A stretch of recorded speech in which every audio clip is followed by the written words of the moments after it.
Good evening बच्चों। जैसा कि फर्स्ट वीडियो में अपन लोग पढ़ चुके हैं कि व्याकरण की उत्पत्ति कैसे हुई।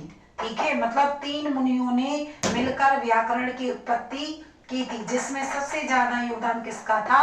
पाणिनि व्याकरण, पाणिनि जी का। इसलिए उसका नाम क्या पड़ा था? पाणिनि व्याकरण जी। क्वेश्चन आया है, कई बार पूछा भी गया है कि पाणिनि व्याकरण के रचयिता कौन है। तो पाणिनि व्याकरण के रचयिता है मुनित्रय जी। हम फर्स्ट वीडियो में आप लोगों को पढ़ा चुके हैं।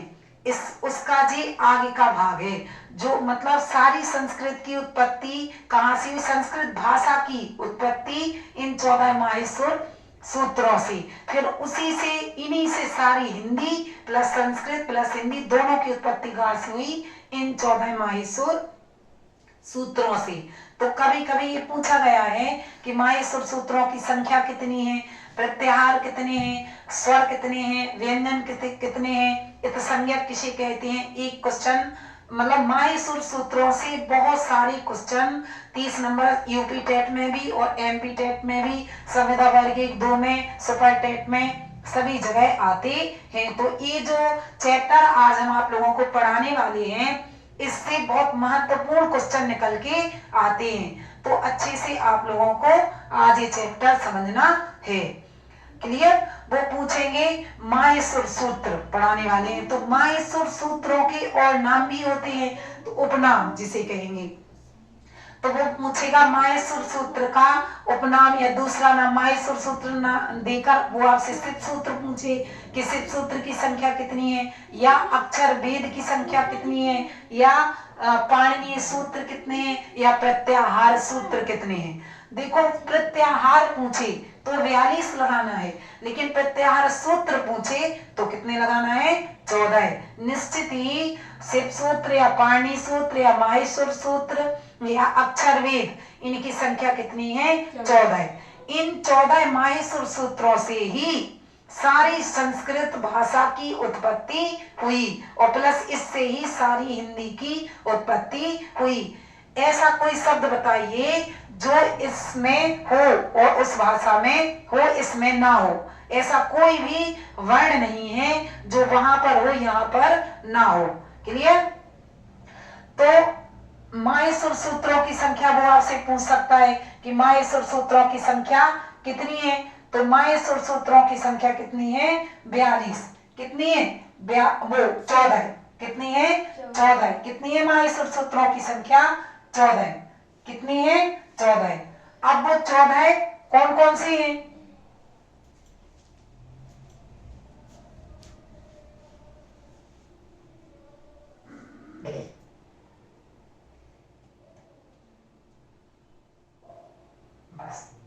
ठीक है, तो वो कितने हैं? 14 सूत्र है। माहेश्वर सूत्र सबसे पहले वो पूछेगा माहेश्वर सूत्रों की संख्या, तो आपको लगाना है 14। निश्चित ही 14।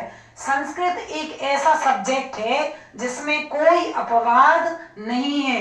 जो पाणिनि जी कह गए वो ही इधर है, और निश्चित ही वही आपके पेपर में आएगा।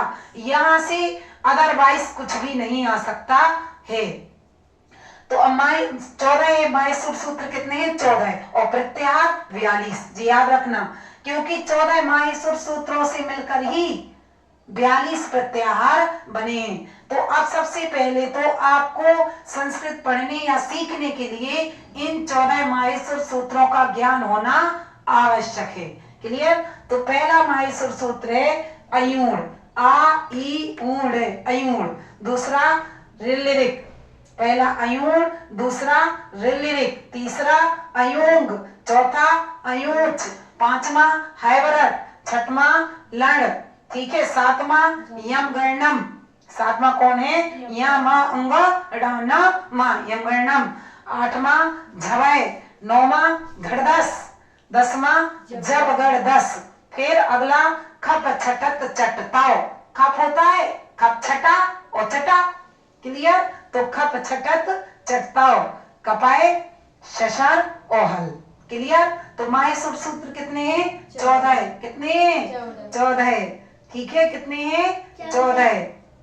पहला अयूण, दूसरा ऋलिरिक, तीसरा अयोंग, चौथा अयूच, हाइवरट, लण, यमगणनम, झवय, गड़दस, जबगड़दस, खप, छटत, चटताओ, कपाए, शशर, ओहल। ये 14 माहेश्वर सूत्र सभी बच्चों को कंठस्थ याद होने चाहिए। क्लियर? तो माहेश्वर सूत्र कितने हैं? 14। अब इधर से बहुत सारे क्वेश्चन आप लोगों से पूछे जाएंगे, बहुत सारे। वो कहेगा, अभी जो सुपर टेट का एग्जाम हुआ था उसमें पूछा भी गया था कि इन जो हलंत वाले वर्ण हैं, इन वर्णों को क्या कहा जाता है। जो जिसमें ये डंडा लगा है, संस्कृत में इस डंडे को कहते हैं हलंत। तो उसने पूछा था कि इन जो ये वर्ण हलंत वाले वर्ण होते हैं उसको क्या कहा जाता है संस्कृत में। तो उसे कहा जाता है इत संज्ञक वर्ण। क्या कहा जाता है? इत संज्ञक वर्ण। तो किस सूत्र से इन वर्णों का लोप हो जाता है? तो एक सूत्र होता है अदर्शन लोपा। अभी सुपर टेट में आया था, जो सुपर टेट का एग्जाम हुआ अभी 1-1.5-2 महीने पहले झांसी, उसमें आया था। तो इन इत्संज्ञक वर्णों का लोप हो जाता है अदर्शन लोपा सूत्र से। अब वो पूछेगा, देखो वो पूछेगा जो पद के अंत में ये जो वर्ण होते हैं, पद के अंत में जो वर्ण होते हैं उन्हें हलंत युक्त वर्ण कहते हैं। वो हलंत युक्त हैं। उनकी इन वर्णों की मतलब जो हलंत वाले वर्ण हैं, इन वर्णों की आवृत्ति माहेश्वर सूत्र में कितनी बार हुई? 2 बार हुई। कितनी बार हुई? 2 बार।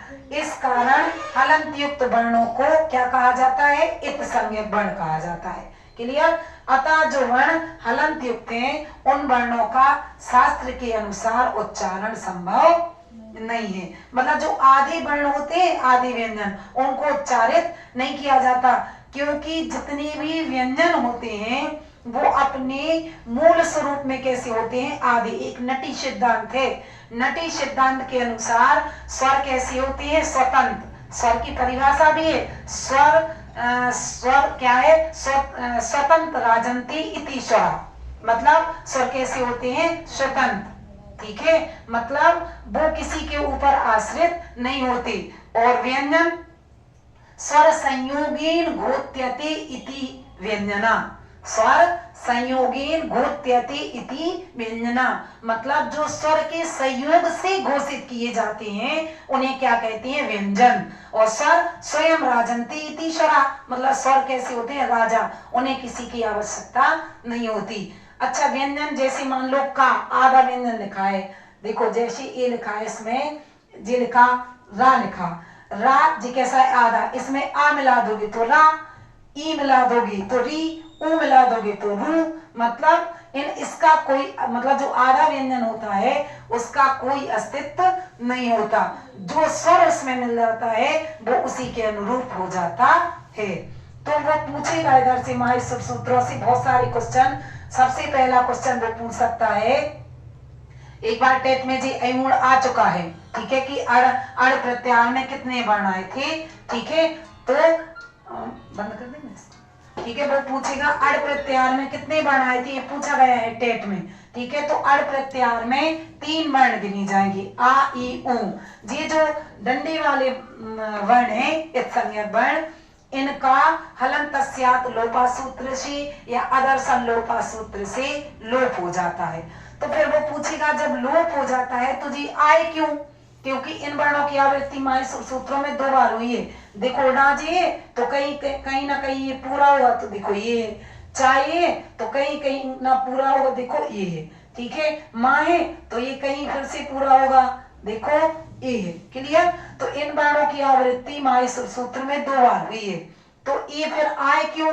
ये सिर्फ और सिर्फ प्रत्याहार की सिद्धि के लिए इनका वर्णों का होना आवश्यक है, और बाकी इनका कोई काम नहीं है।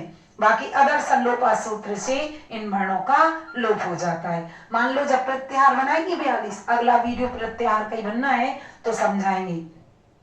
आपको इधर से बहुत सारे क्वेश्चन पूछेगा। वो पूछेगा माहेश्वर सूत्र के कितने सूत्र स्वर के अंतर्गत आते हैं, तो आपको बताना है 4। कितने? 4। मतलब अयूण, रिलरिक, अयोंग और अयोच, ये 4 सूत्र किसके हैं? स्वर के। और इसके बाद 10 कितने हैं? व्यंजन के। जब 4 स्वर के निकल गए तो 14 कुल होते हैं, तो कितने बचे? 10। तो 10 किसमें होंगे? व्यंजन में। क्लियर? तो 4 वो पूछेगा आपसे कि माय सुर सूत्र में कितने सूत्र स्वर के हैं, तो 4, और कितने व्यंजन के, तो 10। क्लियर। अब वो पूछेगा, इधर से बहुत सारे क्वेश्चन आएंगे, पूछेगा, पूछा है कई बार कि संस्कृत में मूल स्वरों की संख्या कितनी है, तो आपको लगाना है 5। कितनी है, 5। देखो आ से लेकर का तक के स्वर क्या कहलाते हैं, मूल स्वर। मूल जानते हो किसे कहती, मूल स्वर उसे कहा जाता है जिसके खंड नहीं किए जा सकते, वो अपने मूल स्वरूप में ही रहते हैं, उसके खंड नहीं हो सकते। क्लियर। जैसे छोटा आ है, उसके 2 खंड हो जाएंगे, नहीं होंगे, इसलिए वो कैसा है, मूल रूप में। यदि बड़ा होता तो उसके खंड हो सकते हैं, लेकिन जे आ ई उ ऋषि लिरी ये कैसे हैं, अपने मूल रूप में हैं, इसीलिए इनके खंड नहीं किए जा सकते। तो वो पूछेगा, जो पूछे वो आंसर आपको देकर आना है। बस इधर ही तो बच्चे कंफ्यूज हो जाते हैं, जबकि आपको ऐसा करना नहीं है। वो जो पूछे उसका आंसर आपको देके आना है। वो पूछेगा मूल स्वर संस्कृत में, तो 5। वो पूछेगा आपसे कि माय सुर सूत्र के अनुसार स्वरों की संख्या है, तो लगाना है कितने, 9। गिन लो, ठीक है। और एक और बात याद रखना, वो पूछेगा कि संस्कृत में स्वर को क्या कहते हैं, तो अच। संस्कृत में स्वर को क्या कहा जाता, अच, क्योंकि इस आ से लेकर इस चा तक के वर्ण क्या कहलाते हैं, स्वर। इनका तो लोप हो जाता, जो डंडे वाले वर्ण हैं इन वर्णों का अदर्शन लोपा सूत्र से लोप हो जाता, तो ये तो आएंगे नहीं। क्लियर। कौन आएंगे, आ ई उ ऋषि लिरी ए ओ ऐ आओ। क्लियर। तो आ से लेकर चा तक के सूत्र क्या है, आ से लेकर चा तक के वर्ण क्या है, स्वर। तो वो पूछे माय सुर सूत्र के अनुसार अच वर्णों की संख्या कितनी है, तो लगाना है 9। गिन लो, 3, 2, 5, 2, 7 और 2, 9। इन वर्णों को गिना नहीं जाता, इनका तो लोप हो जाता। तो वो पूछे मूल स्वर कितने, 5, अच 9, और इधर वो पूछे कुल स्वर कितने हैं, तो संस्कृत में कुल स्वर में लगाना है 13। कितने हैं, 13, क्योंकि 9 ये है, और छोटा आ का बड़ा, छोटी की बड़ी, छोटा उ का बड़ा उ, और ऋषि का बड़ा ऋषि। क्लियर। लिरी दीर्घ नहीं होती है, तो 9 और 4 13। अतः कुल स्वर कितने हैं, 13। मूल स्वर 5, अच 9। वो जो पूछे आपको उसका आंसर देकर आना है। क्लियर। तो संस्कृत में कितने सूत्र स्वर के हैं, 4। मूल स्वर कितने हैं, 5। अच कितने हैं, 9। या माय सुर सूत्र के अनुसार स्वर कितने हैं, तो 9, और कुल स्वर कितने हैं, 13। इससे ज्यादा क्वेश्चन इधर से स्वर से नहीं बनेंगे। क्लियर। लेकिन आपको ये सब चीजें याद रखनी है। इसके बाद आएंगे व्यंजन पर। तो देखो इस हा से लेकर इस ला तक के वर्ण, उस हा से लेकर इस ला तक के वर्ण क्या कहलाते हैं, हल। हल प्रत्याहार में, तो इसीलिए संस्कृत में व्यंजन को क्या कहा जाता है, हल। आ से लेकर चा तक के स्वर अच, तो उसको कहा जाता है अच स्वर को, और हा से लेकर ला तक व्यंजन, तो व्यंजन को क्या कहा जाता है, हल। कितने सूत्र व्यंजन के, 10। क्लियर। अब इधर से वो पूछेगा कि माय सुर सूत्र में कितने सूत्र व्यंजन के हैं, तो 10। वो पूछेगा माय सुर सूत्र के अनुसार व्यंजनों की संख्या है, तो कितने लगाना, 34। क्लियर। कितने लगाना, 34। लेकिन वो पूछे संस्कृत में स्वर कितने, वो व्यंजन कितने हैं, तो लगाना है 33।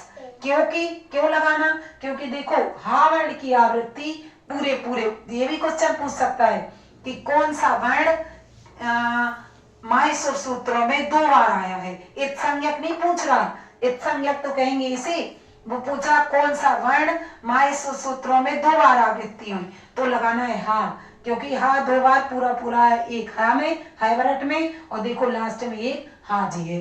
क्लियर। तो अब चूंकि माय सुर सूत्रों में तो आया है, तो इसीलिए कितने लगाएंगे, 34। यदि वो पूछे कि माय सुर सूत्र के अनुसार व्यंजनों की संख्या, तो कितनी लगानी, 34। लेकिन अब चूंकि 2 बार तो हा को गिना नहीं जाएगा, तो 34 में से एक माइनस कर देते हैं।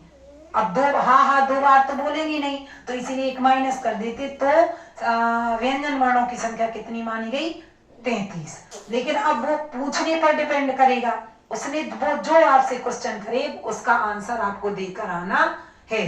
क्लियर। वो पूछे व्यंजन माय सुर सूत्र के अनुसार व्यंजन तो 34, और माय सुर सूत्र ना दे, सीधा सीधा पूछे कि व्यंजनों की संख्या तो लगाना है 33।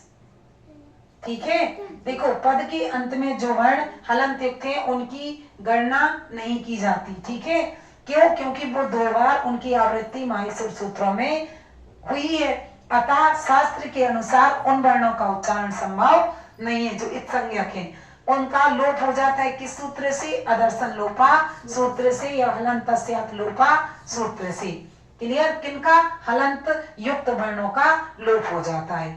संस्कृत में अब देखो स्वर, संस्कृत में मूल स्वर कितने हैं? तो 5 लिखा है। संस्कृत में मूल स्वरों की संख्या 5। माहेश्वर सूत्र के अनुसार स्वरों की संख्या तो 9।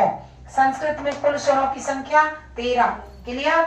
इसके बाद व्यंजन, माहेश्वर सूत्र के अनुसार कुल व्यंजन कितने हैं? तो लगाना है 34। कितने हैं?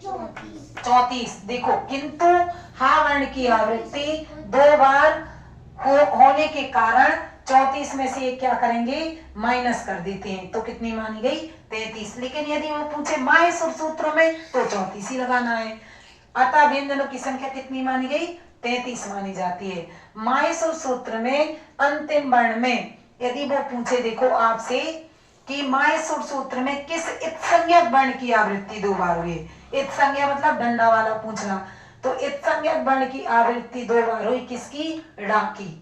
देखो एक इधर आया, एक आया है जीव अण, और एक आया है इधर लड़। तो इत्संज्ञक वर्ण और कोई भी वर्ण 2 बार नहीं आया इत्संज्ञक में। डंडे वाले मतलब इत्संज्ञक में ना 2 बार आया, और इत्संज्ञक ना पूछे वैसे पूछे तो हा। क्लियर। माहेश्वर सूत्र समाप्त होते हैं। कल पढ़ाएंगे प्रत्याहार, तो आपको अच्छे से इनका अध्ययन करना है। क्लियर। आज इधर ही ये वीडियो समाप्त करते हैं। कल पढ़ाएंगे आप लोगों को इनसे बने प्रत्याहार। प्रत्याहार कैसे बनाए जाते हैं, कैसे समझाए जाते हैं, इसको हम कल अगली वीडियो में आप लोगों को पढ़ाएंगे।